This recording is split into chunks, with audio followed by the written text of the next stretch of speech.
여러분, 나눔이라는 말 들으면 어떤 생각이 드세요? 보통 따뜻하고 선한 거라고 배우잖아요. 근데 만약에 그 착한 마음이 오히려 누군가에게 해가 될 수 있다면 어떨 것 같으세요? 오늘 이 시간에는요, 우리가 너무나 당연하게 믿어왔던 이 나눔에 대해서 조금은 불편하지만 우리에게 꼭 필요한 질문을 한번 던져보려고 합니다. 자, 상상 한번 해볼까요? 10억 원을 딱 기부하는 거요. 생각만 해도 정말 뿌듯하죠? 당연히 이건 선한 일이라고 생각하실 거예요. 그런데 오늘 우리가 살펴볼 자료는 바로 그 지점에서 우리에게 아주 강력하게 경고를 합니다. 당신의 그 선한 10억 원이 누군가의 인생을 망가뜨리는 저주가 될 수도 있다고요. 아니, 이게 도대체 무슨 말일까요? 자, 첫 번째 파트입니다. 돈보다 더 귀한 것. 21세기, 지금 이 시대에 정말로 가치 있는 건 뭘까요? 이 질문에 대한 답이 바로 오늘 전체 이야기의 아주 중요한 출발점이라고 할 수 있겠습니다. 원본 자료에서는요, 지금 우리가 사는 시대를 지식사회라고 딱 정의합니다. 이게 단순히 지식이 많다, 이런 뜻이 아니고요. 가난이나 질병 같은 아주 거대한 사회 문제를 해결하는 열쇠가 예전처럼 막대한 돈이나 자본이 아니라 문제의 핵심을 정확히 꿰뚫어 볶는 통찰력과 지혜가 되었다는 뜻입니다.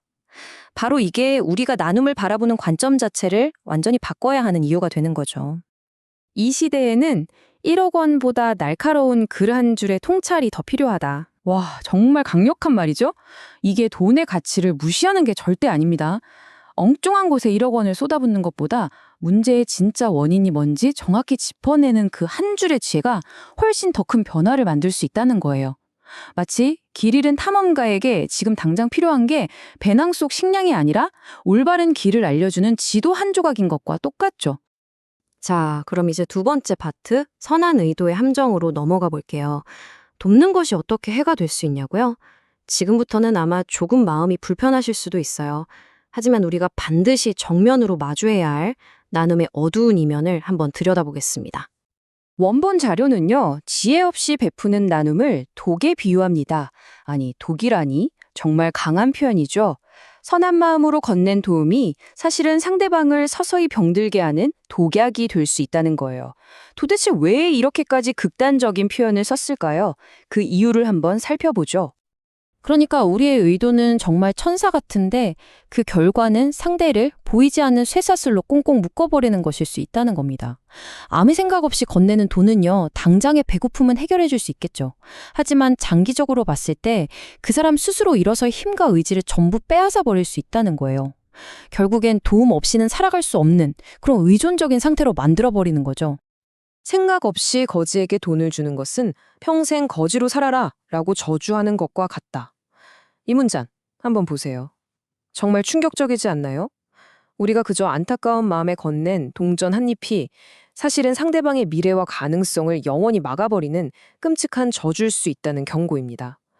어쩌면 이건 선행의 탈을 쓴 가장 잔인한 행위가 될 수도 있다는 거죠. 자, 세 번째 파트. 진정한 나눔의 책임입니다. 그럼 어떻게 해야 이 끔찍한 함정에서 빠져나올 수 있을까요? 그 해답은요, 나눔을 단순히 돈을 주고받는 거래가 아니라 깊은 관계로 바라보는 것에서 시작됩니다. 당신의 돈이 타인을 비참하게 만든다면 당신도 그 결과에 대한 책임을 져야 한다. 이 문장은요, 기부자의 책임을 완전히 새로 쓰고 있어요. 돈만 내면 끝. 이게 아니라는 거죠. 내 돈이 정말 좋은 곳에 쓰이고 있는지, 혹시나 나쁜 결과를 만들진 않았는지, 끝까지 관심을 갖고 책임지는 것. 그것이야말로 진정한 기부자의 자세라는 겁니다.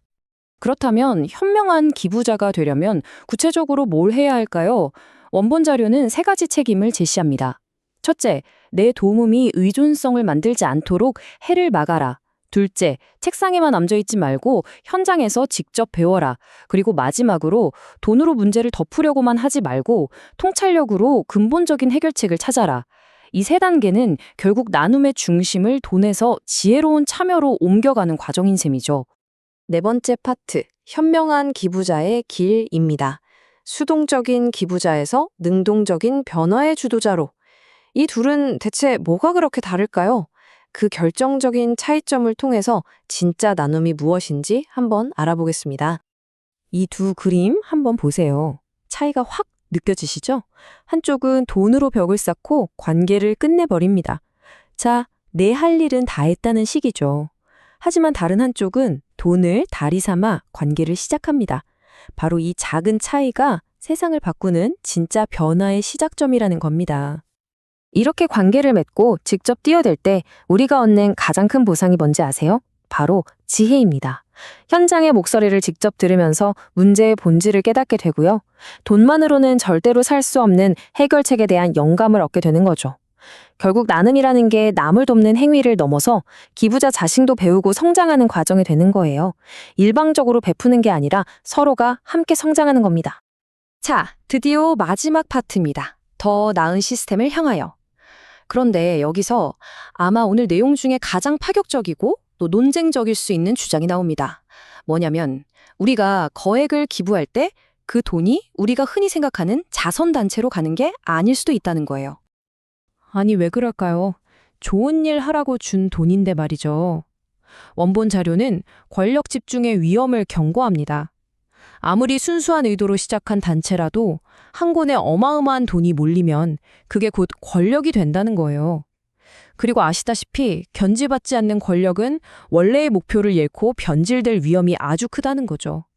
선한 의도조차 거대한 돈 앞에서는 왜곡될 수 있다는 냉정한 현실을 짚어주는 겁니다. 그래서 원본 자료는 민간 자선단체와 정부 시스템을 비교하는데요. 표를 한번 보시죠. 민간 단체는 권력이 집중되고 불투명해질 위험을 안고 있는 반면에 정부 시스템은 물론 비효율적일 때도 있지만 적어도 공적인 책임을 지고 시스템적인 견제 장치를 갖추고 있다는 거예요. 특정 개인이나 단체의 선한 마음에만 의존하기보다 투명한 시스템을 통해 문제를 해결하는 게 더 안정적이라는 주장인 거죠. 정부를 욕하는 것은 자기 얼굴에 침을 뱉는 것과 같다. 정부는 국민의 얼굴이다. 이 말을 오해하시면 안 돼요. 정부를 무조건 믿으라는 게 절대 아니고요. 정부가 비효율적이라고 욕만 하고 외면할 게 아니라 우리 세금으로 운영되는 이 공적인 시스템이 더 제대로 일하도록 우리가 직접 감시하고 참여하는 게 진짜 시민의 책임이라는 뜻입니다. 나눔의 문제를 개인의 선행에만 맡기지 말고 다 함께 시스템을 바꿔나가는데 힘을 보태라는 거죠. 오늘 이야기 어떠셨나요? 나눔에 대한 불편한 진실들을 마주하면서 생각이 좀 많아지셨을 것 같습니다. 결국 여러분의 나눔은 하나의 힘입니다. 세상을 더 좋게 혹은 의도치 않게 더 나쁘게 바꿀 수도 있는 아주 강력한 힘이죠. 오늘 이야기를 통해 여러분은 그 힘을 어떻게 현명하게 사용하시겠습니까? 그 답을 한번 진지하게 고민해 보시는 것으로 오늘 분석을 마무리하겠습니다.